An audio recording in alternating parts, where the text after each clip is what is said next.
So today I want to talk about disabled. I want to talk about disabled. Now, disabled that I mean has to do with the things that we ought to kill in our life at this point that we are in. The things that we ought to kill in our life. There's some things that are stopping us in our life that it's time for us to kill them, if you know what I mean. I mean kill, yeah. Not a human being now. I'm talking about things that, that is holding us down. And the first one is distraction. A lot of us are distracted, even though we have big dreams. These dreams that we have is so powerful. Everybody sees that this person is a dreamer and is, trying to put effort into that dream. But a little distraction there, easy distraction, before you know it becomes big trouble. Anything that you find that is distracting you every time in your life, one moment from the other, is stopping you from where you're going, is a distraction. Let it go. It's time for you to kill it. If it is something that is something you like doing, but at the end of the day it doesn't have value to you and is a distraction on the path you are going, it's time for you to let that particular thing go. Now, the second one is depression. I have to tell you, yes, all of us, not all of us, some of us go through things in our life that at points we are depressed, we're not happy with ourselves, and then we get to that level like, life, no matter how much I try, it's never gonna work. Better for me to just give up and just give up living. Don't allow the depression to control your life. It's a negative feeling.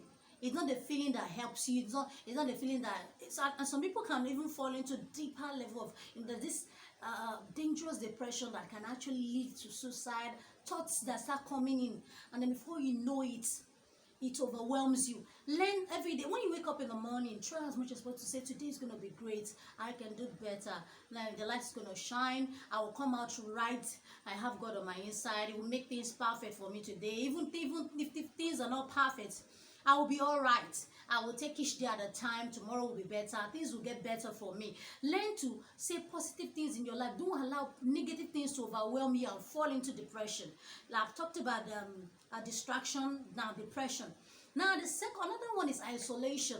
Now many of us isolate ourselves, want to be alone. Sometimes I do believe that sometimes it's good to be alone because it helps you to think about how I live. Like what I do every day is, when the day is gone, I ask myself, I sit down, I'm like, what are the things that I've accomplished today?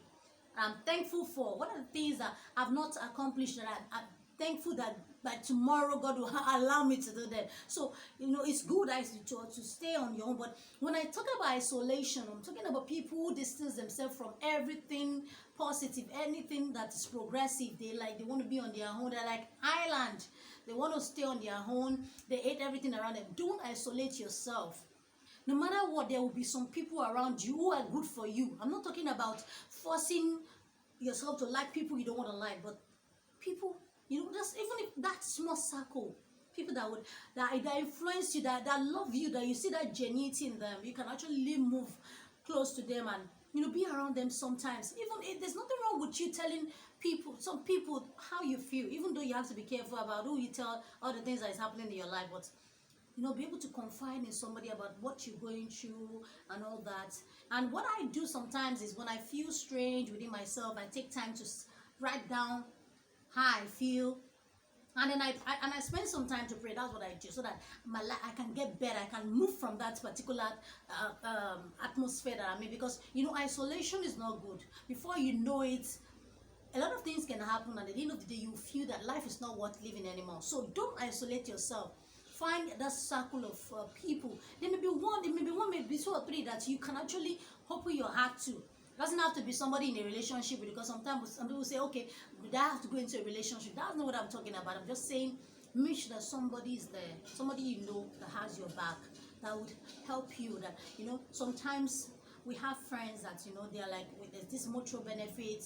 They help you when you're down. You help them. They're like, you know that you balance each other. Your friends, your real friends. I'm not talking about friends who fight over wigs or who fight over clothes and who fight over